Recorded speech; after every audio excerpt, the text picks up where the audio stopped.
বিশ্ব লাস্টটা চলো।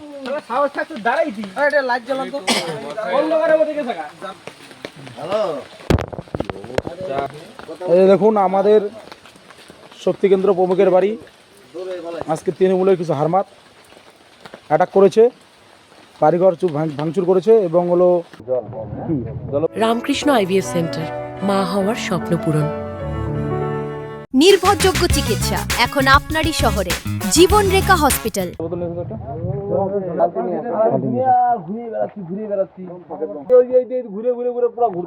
আপনি বললেন যে নববিচিত্রের দিকে ঢুকবো, তার মানে বলে সুভাষ পল্লী আসছে।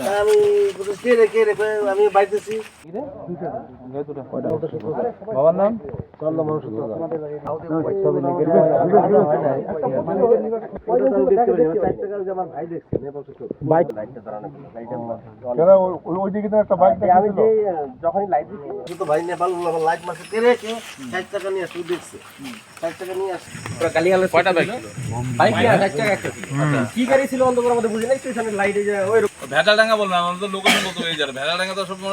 বাড়িতে হামলা এবং বোমাবাজির অভিযোগ, কি বলবেন?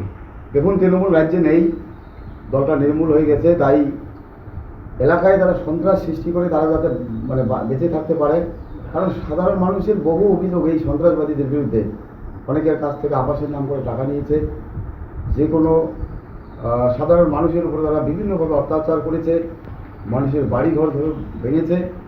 তাই তারা চাচ্ছে যে এরকম সন্ত্রাস করে, রাজ্যে তো তৃণমূল নেই, এই এলাকায় যাতে আমাদের যে ডেভেলপ করে আমাদের শক্তিকেন্দ্র প্রমুখের বাড়ি, তার বাড়িতে হামলা করে তারা বুঝিয়ে দিতে চাচ্ছে যে আমরা এখানে মানে কোথায় কী হোক, রাজ্যে ক্ষমতায় নেই তৃণমূল, কিন্তু আমরা এখানে আছি, এরকম তারা ক্ষমতার চাহিদা দেখাচ্ছে। তো পুলিশ, পরিবর্তনের সরকারের পুলিশ, তারা মানে সঠিকভাবে তদন্ত করবে, সঠিকভাবে কাজ করবে।